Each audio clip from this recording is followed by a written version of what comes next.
아멘. 할렐루야. 네. 세상에 가장 아름다운 단어가 있다면 뭘까요? 여러분 어떤 단어가 가장 아름다운 단어인 것 같습니까? 뭐가 제일 떠오르나요? 사랑인 것 같습니까? 네. 2004년도에 102개국 4만 명을 대상으로 동서양을 막론하고 골고루 여러 사람들에게 설문조사를 한 게 있더라고요. 가장 아름다운 단어를 꼽아보라고 하니까 1위가 뭐였냐면 엄마였습니다. 엄마. 뭐 동서양 다 엄마의 그 헌신적인 사랑은 다 같은 것 같아요. 1위가 어머니니까 이제 2위는 자연스럽게 뭐가 될까요? 그랬으면 좋겠지만 아버지는 순위 100위에도 없는 거 없습니다. 집집마다 항상 아빠들은 다 그런 대우를 받으면서 하는 것 같습니다. 2위가 뭐냐면 열정이었어요. 3위는 미소, 스마일이었습니다. 4위가 사랑이었고요. 5위는 영원. 쭉 순위가 나와 있더라고요.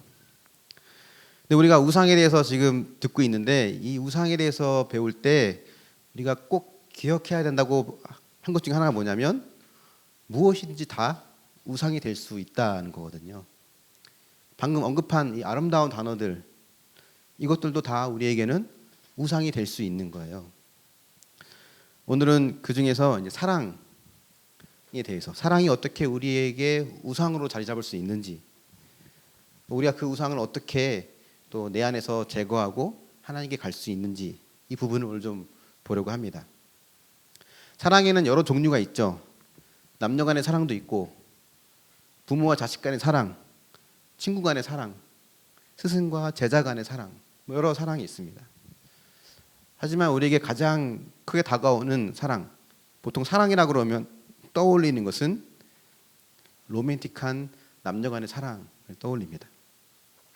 그래서 결혼할 때 내가 이 짝을 만나서 이제 내 인생은 불행 끝 행복 시작이겠구나 라고 하는 기대를 갖고 이제 결혼식을 하죠. 저도 가장 행복할 때는 신혼여행 가려고 공항 도착했을 때 그때가 제일 좋았던 것 같아요. 캐리어 들고 이제 비행기 탈 준비할 때 그때부터 이제 내리막길을 걸어서 그렇지 아무튼 그때가 제일 좋았습니다. 그런 로맨틱한 사랑을 하면서 내 인생의 동반자를 만나면 나의 인생은 영원히 행복할 거라고 기대하지만 우리가 다 경험해봐서 알지 그 기대는 오래 가지 않습니다. 나를 행복하게 해줄 것 같은 그 어떤 사랑도 절대 나의 구원자가 되어주지 못하거든요. 성경에 보면 이 로맨틱한 사랑을 통해서 자신의 아픔과 상처를 해결하려고 하는 두 인물이 나옵니다. 야곱과 그의 아내인 레아예요. 한 사람씩을 볼 건데요. 먼저 야곱을 좀 보겠습니다. 지난 시간에 우리가 아브라함과 이삭의 이야기를 할 때 잠깐 말씀드렸는데 하나님께서 아브라함에게 어떤 축복을 하셨냐면 너의 후손을 통해서 이 땅에 메시아를 보내겠다는 약속을 하신 거거든요. 그 말은 뭐냐면 각 세대마다 혈통을 이어가는 그 세대마다 한 자녀를 하나님이 택하셔서 그 자녀를 통해 하나님의 신앙이 유지되고 전수돼서 마지막에는 예수님이 오신다는 거예요. 그러니까 메시아의 혈통을 이어갈 사람들을 각 세대마다 한 자녀씩 택합니다. 그러니까 아브라함의 아들 중에는 이스마엘과 이삭이 있는데 하나님이 이삭을 택하셨고 이삭의 아들에도 이제 에서와 야곱이 있는데 야곱을 택하셨다고 말씀을 드렸죠. 근데 이 하나님의 택함은 그들이 태어나기 전에 결정된 거예요. 그러니까 그들이 하는 걸 봐서 얘는 좀 잘하니까 가능성이 있으니까 택하고 얘는 싹수가 노라니까 그냥 택하지 않고가 아니라 태어나기 전부터 이미 결정이 된 겁니다. 야곱 같은 경우는 그 어머니 리브가가 그 쌍둥이를 임신했을 때 뱃속에 있을 때 하나님이 이미 말씀하셨어요. 큰 자가 어린 자를 섬길 거다. 그러니까 동생이 형보다 큰 자가 된다는 거거든요. 그 말은 곧 메시아의 혈통을 이어갈 아들로는 동생 야곱이 될 것이다라는 거예요. 근데 이삭은 이 예언에도 불구하고 메시아 혈통을 잇는 이 일을 에서가 하기를 원했습니다. 에서를 더 사랑했고 편애했어요. 그것 때문에 이 에서와 야곱의 성격이 다 삐뚤어집니다. 에서는 고집 세고 충동적인 사람이 되고, 야곱은 냉소적이고 속에 분이 가득한 사람이 되고. 그러니까 이삭이 나이가 많아 늙을 때 이삭을 표현하는 말이 뭐냐면, 이삭이 나이가 많아 늙어서 눈이 어둡다고 하거든요. 나이 많아서 눈이 안 보이는 거는 당연한 거 아니에요, 그죠? 노안이 오거나 시력이 당연히 떨어지겠죠. 근데 당연한 얘기를 쓴 이유는 단순히 이삭이 눈이 나쁘다 이걸 말하고 싶은 게 아니라 이삭이 분별력을 잃어버렸다는 거예요. 육적인 눈뿐만이 아니라 영적인 눈까지도 잃어버려서 분별력을 잃어버렸다는 거예요. 그래서 그가 어떤 실수를 범하냐면 하나님의 예언을 무시하고 에서를 축복합니다. 여기에 야곱이 자기가 형인 것처럼 아버지를 속이죠. 형도 속이고 축복을 받아냅니다. 그래서 이 사실을 알게 된 에서가 동생 야곱을 죽이기로 작정하고, 이 동생 야곱은 형을 피해 먼 외삼촌 댁으로 도망을 갑니다. 야곱은 이제 가족과 헤어지게 된 거예요. 다시는 생전에 어머니를 보지 못합니다. 형을 피해 외삼촌 댁으로 갔는데 그 거리가 800km 정도 되는 굉장히 긴 먼 거리였습니다. 그 먼 거리의 광야길을 걷고 또 걸으면서 그가 도망자 신세가 된 거죠. 그에게 남은 것은 몸뚱아리 하나 빼고는 아무것도 없었어요. 친구도 가족도 다 잃어버렸습니다. 이때 야곱의 나이가 몇 살이었냐면, 혹시 1대1 하신 분들 기억하실지 모르겠습니다. 야곱의 나이가 70세였어요. 70세 정도 됐습니다. 지금 70세랑은 좀 다릅니다. 지금 70세 생각하면 뭐 살 날이 얼마 남지 않았는데 뭐 저렇게 바둥바둥 거리나 싶지만, 지금의 나이로 환산하면 한 30대 정도 됐을 거예요. 이삭이 180세에 죽거든요. 그러니까 세대가 그 수명이 지금과는 확연히 다르죠. 그래서 지금 70세랑 그때 70세랑은 다릅니다. 근데 70년이란 그 긴 시간 동안 야곱은 아버지의 사랑을 받아보지 못했어요. 인정 못 받았습니다. 늘 경쟁해야 됐고, 형이랑 경쟁해야 됐고, 경쟁에 이겨도 아버지 사랑을 받지 못했습니다. 끝까지 못 받았어요. 물론 이삭이 야곱을 축복했지만 그 축복은 야곱에게 한 게 아니었어요. 사실은 에서에게, 형에게 한 거였죠. 그러니까 아버지의 거절, 또 불안한 미래, 어떤 것도 기댈 것도 없는 이런 처지들, 정말 아무것도 남은 게 없는 이 야곱에게 어느 날 이 야곱이 라헬을 보는 순간 첫눈에 반합니다. 저 라헬만 얻을 수 있다면 나의 지난 과거를 다 보상받을 것 같았어요. 그 불안한 앞으로의 미래도 행복으로 채워질 것 같았습니다. 공허한 이 마음, 아버지로부터 인정받지 못했던 마음들, 어느 누구도 내 편에 서지 않는 이 공허한 마음을 저 여인은 다 채워줄 것처럼 야곱은 기대했습니다. 창세기 29장 16, 17절 말씀 같이 한번 볼까요? 29장 16, 17절입니다. 시작.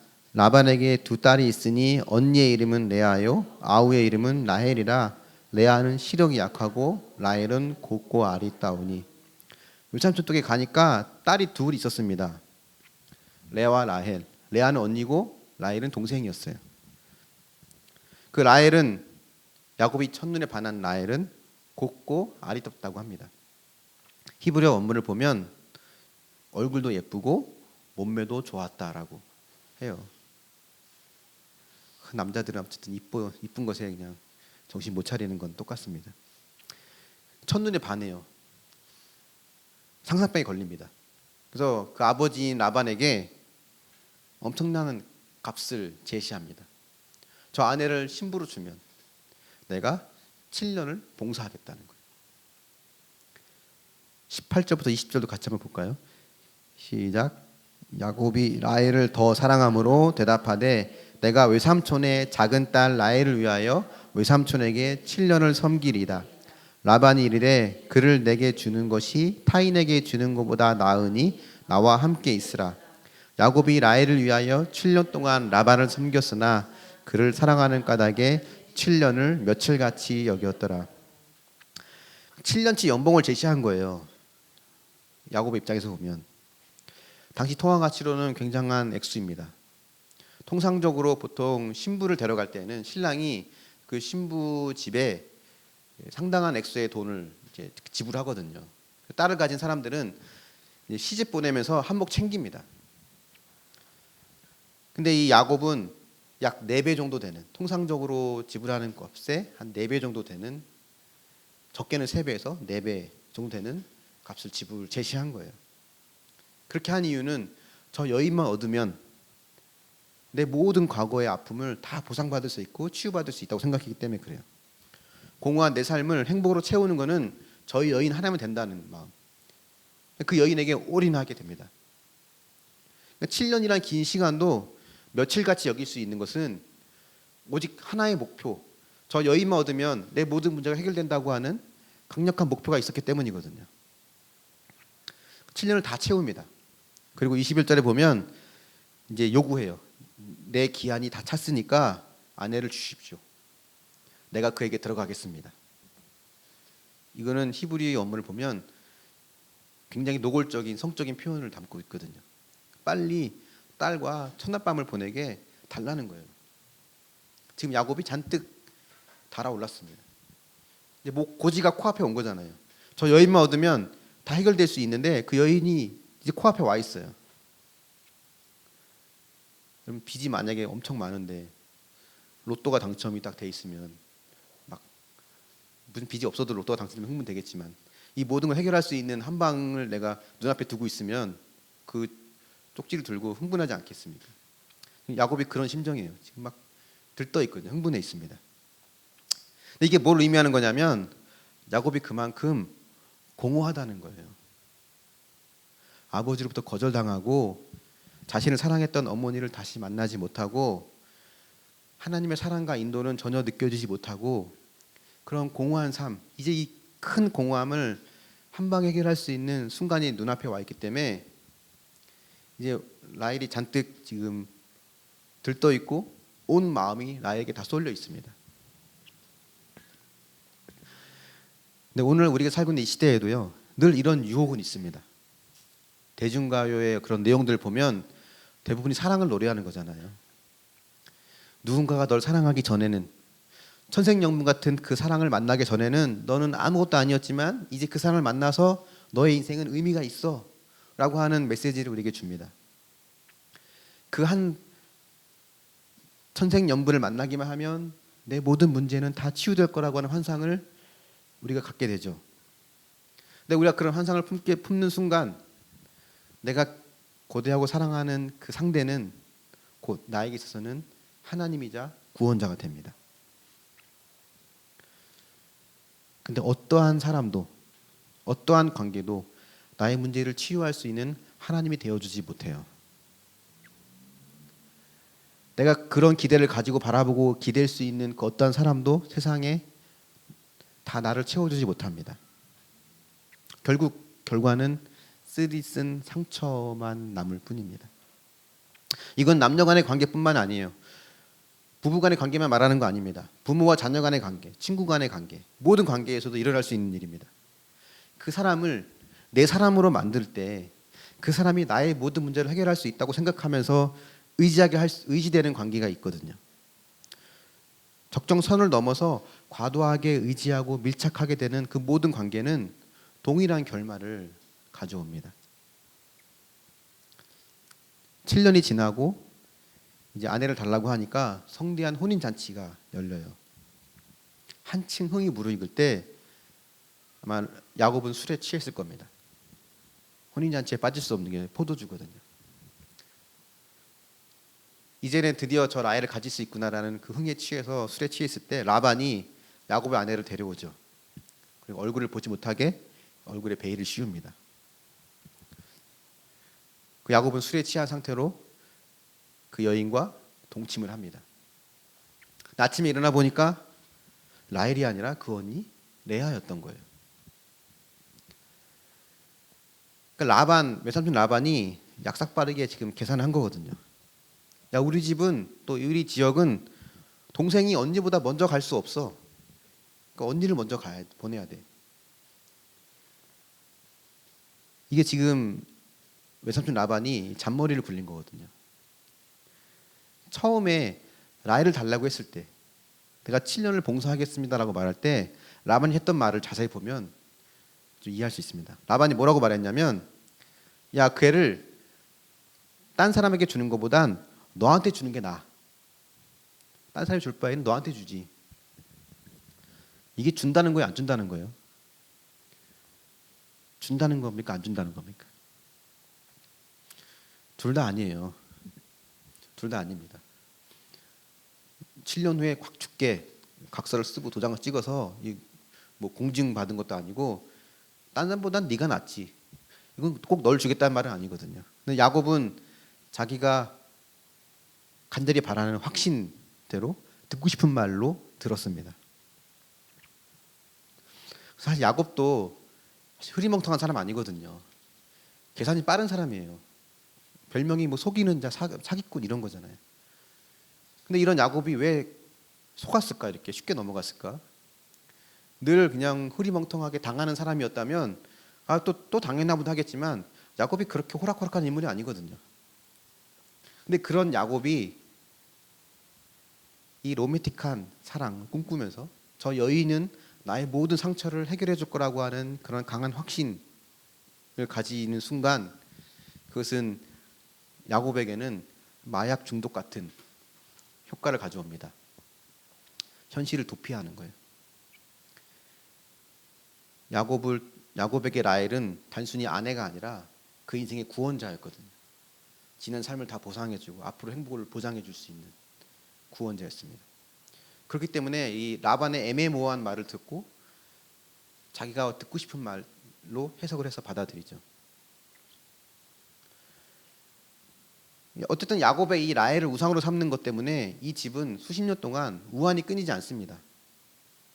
계속해서 야곱은 라헬을만 좋아하게 되고 또 그의 아들 요셉을 편애하게 되고 그것이 다른 자녀들에게 씻을 수 없는 상처를 주게 되고 그래서 요셉을 팔아넘기는 일을 겪게 되고 이런 수많은 비극들이 이 야곱의 라헬을 향한 그런 우상 같은 마음 그걸로 인해 생긴 거거든요.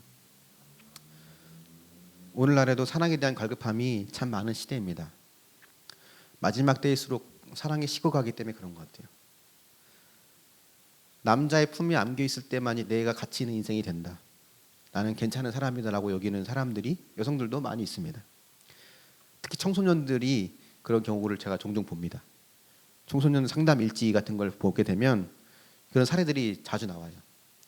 집이 지옥 같아서 가출을 했는데 어느 누구도 나를 알아주지 않지만 나에게 잘해주는 한 남자가 있으면 그 사람 품에 안길 때 사랑받는 것 같고 소중한 대우를 받는 느낌이 들거든요.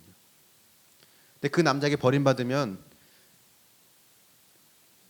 또 자신의 가치가 한없이 이제 낮아지는 걸 못 견디고 또 다른 남자를 찾아서 그 사람 품에 안겨서 평안함을 유지하려고 하고 안정감을 가지려고 합니다. 청소년들이 굉장히 많아요. 뭐 남자도 예외는 아니죠. 가끔 헐리우드 같은 뉴스를 보면 어떤 자신이 가진 돈과 권력을 가지고 나이 차이가 심하게 나는 그런 사람을 자신의 애인이나 배우자로 삼으면서 수시로 바꿔가는 그런 케이스도 보죠. 그러니까 자신의 매력이나 그런 자신이 가진 힘을 확인하기 위해서 상대방을 이용하고 그렇게 추구하는 로맨스 같은 사랑들이 잠시 현실을 도피하게 만드는 또 고통을 잊게 하는 마약이나 마취제처럼 그들에게 그렇게 효과를 보이는 거죠. 야곱에게 라헬이 바로 그런 존재였습니다. 현재의 가치를 증명할 수 있는, 과거를 보상받을 수 있는, 미래를 보장해 줄 수 있는 이런 구원자였던 거예요. 하지만 우리가 앞에서 우상에 대해서 계속 이야기할 때 말씀드린 것처럼 우상은 반드시 우리를 배신합니다.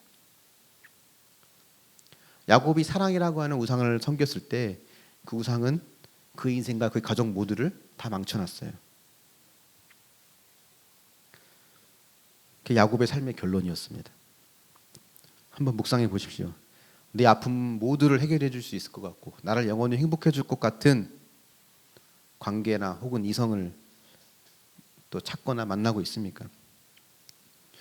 요즘에는 뭐 제 나이 때 되는 사람들은 애인 없으면 바보라는데 여러분은 어떻게 생각하십니까? 이성은 아니더라도 자녀나 친구 등 다른 관계로부터 여러분 그러한 기대를 나의 아픔을 해결해주고 나를 영원히 행복해 줄 거라고 하는 그런 기대를 하고 기대하면서 의지하는 대상이 혹시 있지 않습니까? 레아에 대해서 한번 보려고 해요. 오늘은 레아가 굉장히 중요한 부분입니다. 야곱도 중요하지만 레아가 정말 중요해요. 그럼 레아 입장에서 한번 생각해 보자는 거예요. 야곱의 이런 우상숭배의 마음, 라헬을 향한 이 우상숭배의 마음의 가장 큰 피해자는 어떻게 보면 레아예요. 라헬이 언니잖아요. 레아는 17절에 보면 레아를 어떻게 묘사합니까? 레아는 시력이 약했다고 해요. 왜 시력이 약했다고 했을까? 사실 이 말이 좀 앞뒤가 안 맞아요. 예를 들면 이렇게 표현하면 대꾸가 되죠. 레아는 시력이 약했지만 라헬은 시력이 좋았다. 그러든가 혹은 레아는 못생겼는데 라헬은 예뻤다라든가 뭐 이렇게 반대되는 걸로 해놔야 대꾸가 되는데 레아는 시력이 약하고 라헬은 예뻤다라는 말이 사실 말이 안 맞거든요.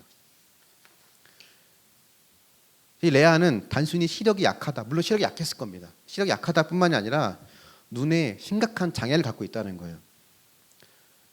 아마 사팔뜨기였든지 보통 우리가 시력이 심하게 안 좋은 사람들은 안경을 쓴 걸 보면 돋보기 안경, 진한 돋보기 안경을 쓰면 우리가 일반적인 안경 쓴 사람과 확 다르잖아요. 느낌이. 이 당시에는 안경이 있진 않았을 테니까 눈에 심각한 장애가 있고 문제가 있을 때 겉모습에 확연히 티가 났을 겁니다. 그래서 레아는 상당히 동생에 비해서 볼품없고 매력없고 못생긴 인물이었을 거예요. 그래서 레아는 시력이 약하고 동생 라헬은 곱고 아리따따라고 한 거예요. 근데 아버지 라반의 입장에서 보면 이 레아는 보통 딸들을 시집 보낼 때 아버지는 그 집안을 한몫 챙길 수 있는데 레아는 정상적으로 남자를 만나서 결혼할 수가 없는 것 같다는 생각이 들죠. 근데 이 고민을 누가 해결해 줬냐면 야곱이 한 방에 해결해 준 거예요. 라헬을 사랑하니까 거기에 껴서 사은품으로 레아를 보낸 겁니다. 한번 생각해 보세요. 혼인 잔치가 벌어지고 있죠. 야곱이 술에 취했어요. 아마 아버지가 레아를 불렀을 겁니다. 잠깐 일로 와봐라. 야, 너 오늘 저 야곱에게 네가 동생 대신에 들어가서 첫날 밤을 보내라. 동침해라. 작전을 설명해 줬을 거예요.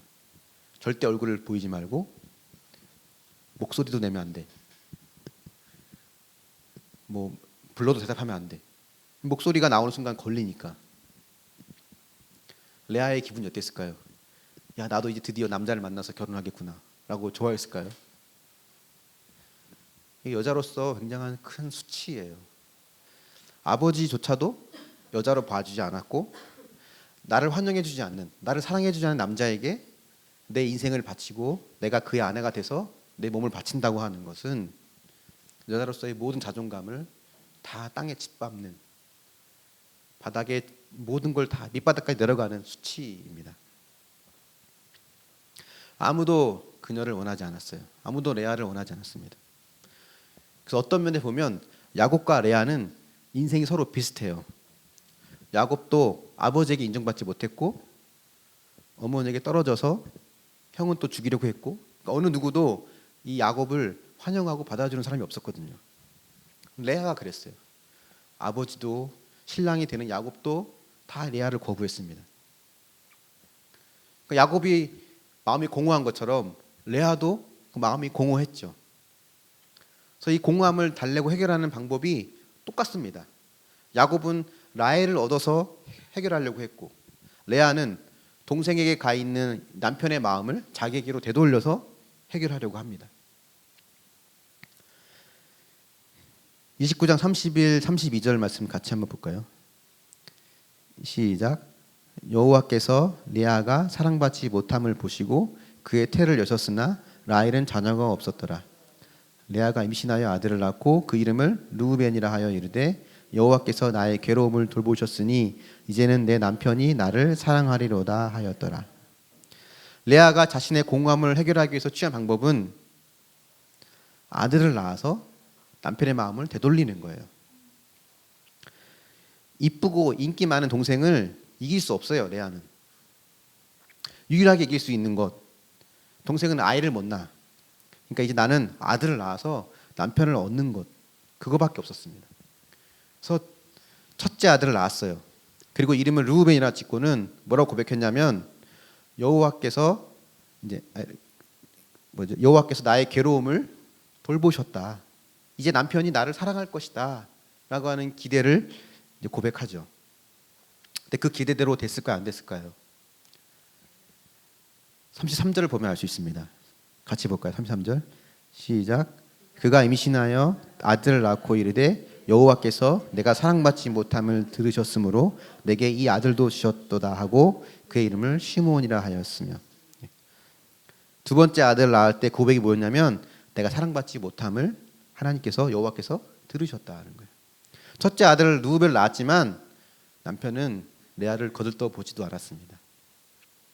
오직 라헬만 바라봤어요. 그 또 아들을 낳죠. 33절입니다. 같이 볼까요? 시작. 그가 또 임신하여 아들을 낳고 이르되 내가 그에게 새 아들을 낳았으니 내 남편이 지금부터 나와 연합하리로다 하고 그 이름을 레이라 하였으며, 새 아들을 낳습니다. 그러니까 둘째 아들 낳을 때까지 남편이 전혀 달라지지 않으니까 새 아들을 낳고는 내 남편이 지금부터 나와 연합할 것이다. 지금까지는 연합하지 않았다는 거예요.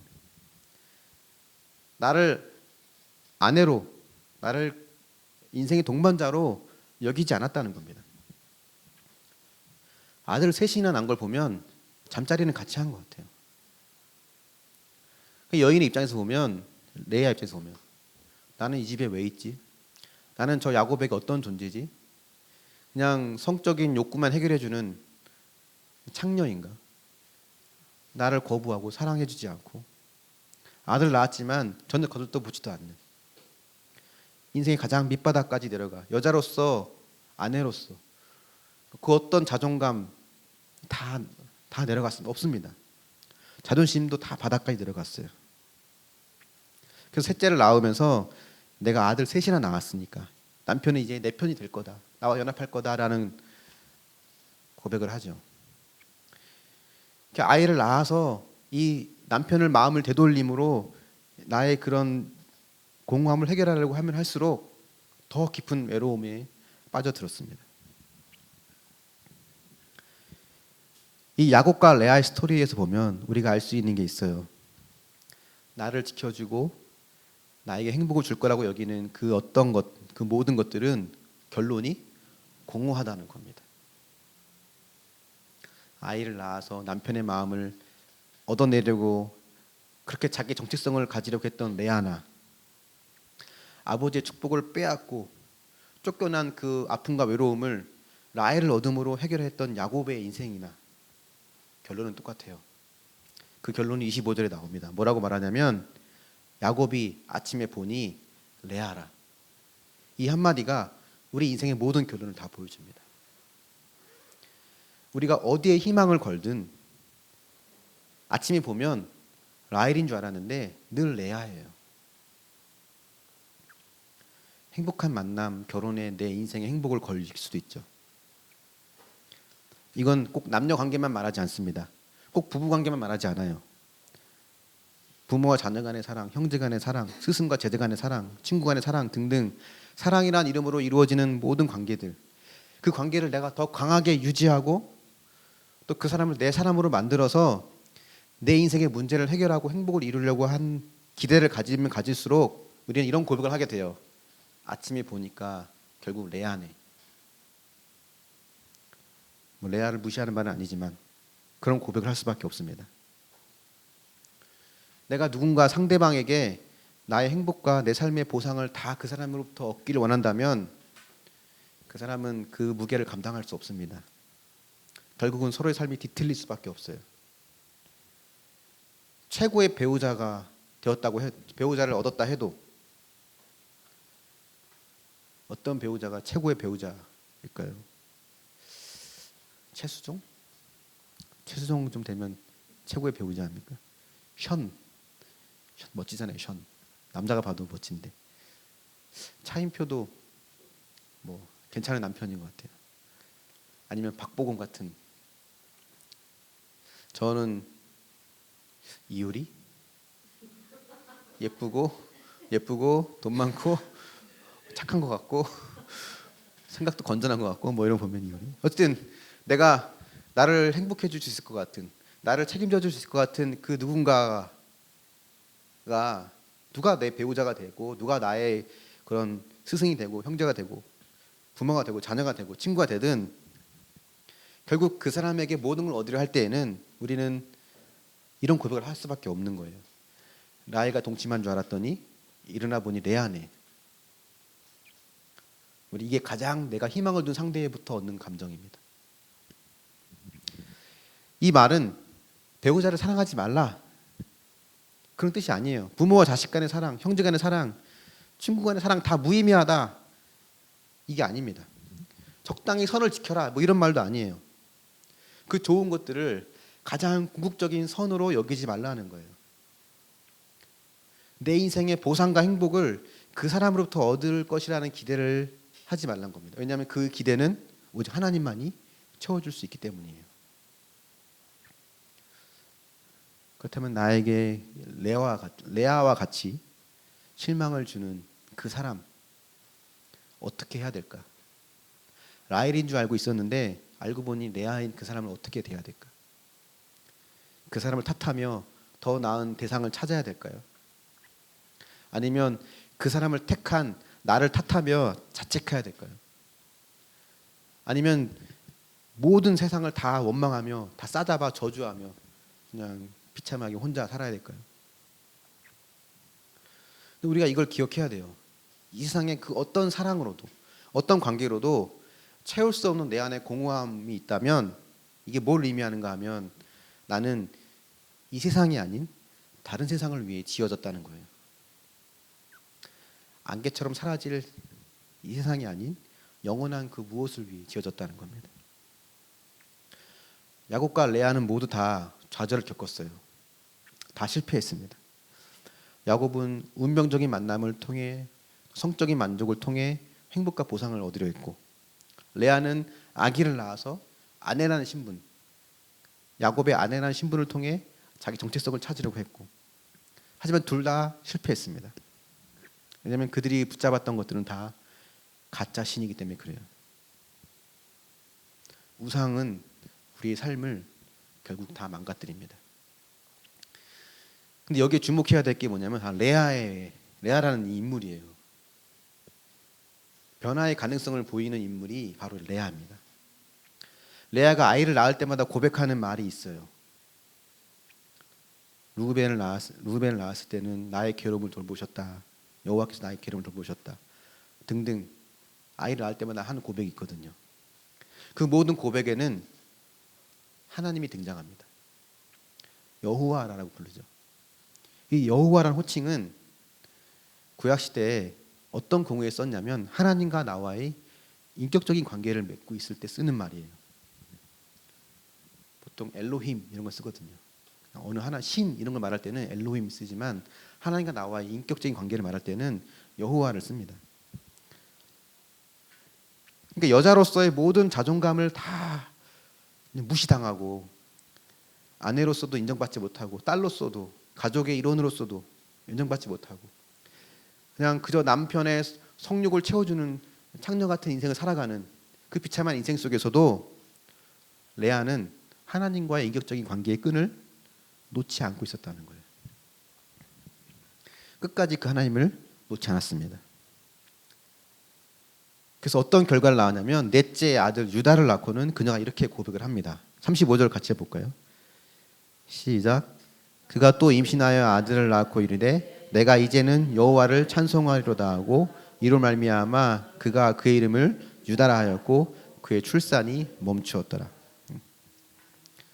이 세 아이를 낳고 이전에 했던 말과 네 번째 유다를 낳고 했던 말에 큰 차이가 있습니다. 혹시 여러분 보이시나요? 어떤 차이가 있는지 보이세요?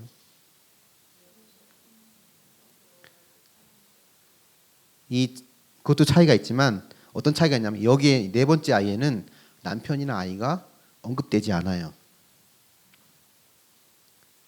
남편이 나를 사랑하지 않는다느니 아들이 어떻다느니 남편과 아이가 언급되지 않습니다. 그걸 뭘 말하냐면 이 레아에게 있어서 이제는 행복과 기쁨과 위로와 만족은 남편과 아내를 통해 얻는 것이 아니라 하나님을 통해 얻는다는 것을 그가 이제 깨닫고 경험한 거죠. 야곱과 라반 때문에 레아는 여성으로서의 삶을 빼앗겼습니다. 하지만 레아는 결국 주님께 자기의 마음을 드림으로 그 이상의 삶을 돌려받아요. 더 놀라운 것은 아무도 주목하지 않은 레아, 아버지도 남편도 주목하지 않았던 레아를 예수님은 예수님의 계보에 올려놓으십니다. 사랑받지 못한 레아, 누구도 인정해주지 않은 레아에게 찾아오신 주님. 그 레아에게 주님이 이렇게 말씀하신 거예요. 너의 참 신랑은 나야. 내가 너의 진정한 남편이다. 이게 우상 숭배를 이길 수 있는 놀라운 힘이거든요. 우리는 우상을 없애지 못합니다. 우리 안에. 다만 우상을 바꿔갈 뿐이에요. 우상을 뽑지 못해. 완전히 제거하지 못해요. 다른 우상으로 바꿔갈 뿐입니다. 그래서 우리가 이길 수 있는 이 우상의 힘을 이길 수 있는 것은 우상을 하나님으로 바꾸는 거예요. 내가 너의 참 신랑이다. 내가 너의 진짜 남편이다. 인간의 남편은 너를 알아주지 못하고 너를 버려줄지 몰라도 내가 너의 참 신랑이고 사랑이고 너의 남편이다를 말씀하시는 그 하나님을 알 때 우리는 레아와 같이 여호와를 찬송할 수 있습니다. 이 찬송과 기쁨은 세상이 주는 게 아니에요. 레아가 아들을 10명을 낳았다고 해도 이 고백을 하지 못합니다. 점점 더 비참해졌을 거예요. 우리가 내 삶으로 내 힘으로 회복하려고 아무리 발버둥 쳐도 하나님이 주시는 찬송, 하나님이 주시는 기쁨을 우리는 경험하지 못합니다. 레아가 가리키는 삶이 있어요. 레아의 삶이 가리키는 그 한 분이 있습니다. 아무도 원하지 않는 모습으로 오신 그분. 말구에서 태어나시고 우리가 보기에 흠모할 만한 그 어떤 것도 갖지 않으셨고 자기 백성을 구원하기 오셨지만 그 백성으로부터 오히려 미움을 받고 버림받은 분. 모두에게 버림받아서 심지어는 하나님께도 버림받으신 분이에요. 나의 하나님 어찌하여 나를 버리셨나이까. 그분이 레아의 후손으로 오셨고 레아를 그분의 계보에 오르셨다고 하는 것은 오늘 어찌 보면 레아 같은 삶을 살아가고 있는 저와 여러분에게 주님이 하시는 중요한 메시지와 사랑의 메시지가 그 안에 담겨 있다는 겁니다. 그가 찔림은 우리 허물을 인하며 그가 상함은 우리의 죄악을 인합니다. 그가 채찍에 맞음으로 우리가 나음을 입고 그가 가난을 겪음으로 우리가 부유함을 겪고 그가 심판받음으로 생명을 얻고 그분이 버림받음으로 우리가 하나님의 생명을 하나님의 사랑을 받을 수 있게 된 겁니다. 우리는 그분의 사랑을 알고 그분께 나와야 돼요. 나의 진짜 남편이 되시는 분, 나의 진짜 구원자이신 그분, 바로 예수님만이 나의 유일한 생명이고 내 인생의 해답입니다. 그럴 때 우리는 내 안에 있는 우상을 하나씩 하나씩 극복하고 이겨나갈 수 있는 거예요. 그래서 여러분 이 질문에 대한 답을 생각해 보십시오. 나를 구원해 줄 수 있을 것 같고 나를 행복하게 해줄 수 있을 것 같은 아름다워 보이는 수많은 거짓 신들을 물리치게 할 수 있을 만큼 충분히 아름다운, 충분히 사랑스러운 그분이 누구인가? 그분이 누구인가 할 때 우리는 이런 고백을 할 수 있죠. 나의 힘이 되신 여호와여, 내가 주님을 사랑합니다. 이 고백을 품고 살아가는 저 여러분이 될 수 있기를 예수님의 이름으로 축원합니다. 아멘.